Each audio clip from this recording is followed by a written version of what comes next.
And tonight, there are heightened calls for more sub-safety regulation. One of the men leading that cause is someone who warned OceanGate its Titan sub simply was not safe. That man is Wil Kohnen out of Rancho Cucamonga. He is the president and CEO of Hydrospace Group, and he's also the chairman of the Manned Underwater Vehicles Committee. Wil, thank you so much for being with us tonight.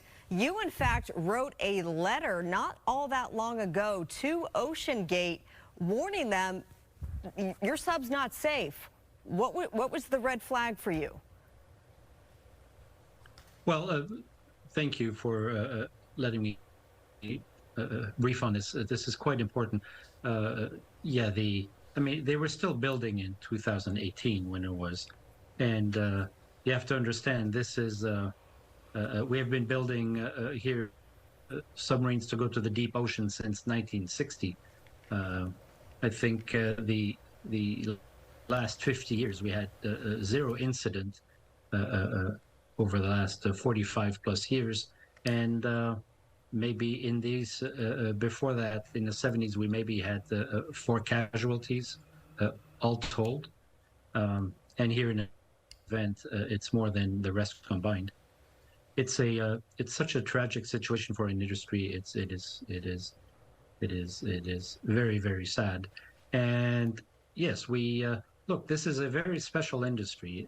You know, you have, I mean, how do you say it better? You have a bunch of nerds that spend a lot of time calculating and working out details on how to build submarines. And we know how to do it. We have rules, we have regulations, we have safety programs. And the letter in 2018 was basically saying, ignore the safety protocol that we're all using. There are requirements, legal requirements to do it. In some special cases, you are not legally bound to do it, but everybody does anyway for the sake of the duty of making sure everything's correct. And in 2018, OceanGate was saying, well, you know, I think we can do without it. And as a community of experts from around the world, we sent a letter saying, look, this is, of course, we can't force you, but we strongly suggest you do not bypass our existing process of certifying and verifying the design of a new submarine. So, I mean, obviously getting word that this imploded on its way to the Titanic, what would have made a difference? I understand that you talked to the CEO himself. He called you on the phone and he basically said, I don't like the red tape. I'm going to forego that. That's a decent summary of the conversation. And well, look, all industries come into some tension between innovators and regulators, right? Because to innovators, the regulations are too slow. Regulators figure, boy, how fast do we adapt our rules to what's going on?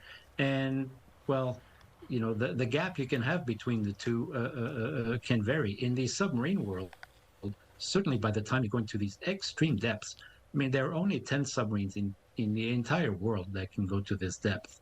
And I mean, out of those 10, OceanGate submarine is the only one that was uncertified.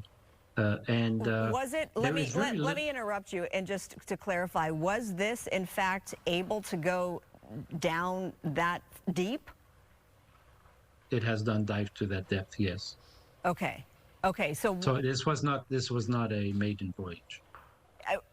So then, what was the one thing that, when it foregoes the red tape, when he chose to do that, why was this so unsafe? Well, the issue is it is not one particular technology. The process is we have rules. You know, these are international engineering organizations that are third party that verify the design, they verify the construction, they witness the testing, and they have a set of guidelines that you have to meet, and they ensure that you dot your I's, cross your T's, that you don't miss it, and that everything is tested. It does take money. It does take time.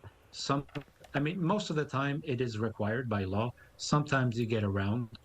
You do not have to certify it if you build it for yourself. Wow. So OceanGate didn't have to do that, and you could not operate this in U.S. waters. The Coast Guard would not allow you to operate it. But in international waters like the Titanic, there's technically no oversight, and well, you get around that part. Yep, it was not registered with the U.S. Coast Guard, as you just said. It didn't have to be. And so the short answer is we don't know why it was insufficient, because it didn't undergo the proper assessment and safety tests. All right, Wil Kohnen, thank you for all that you do.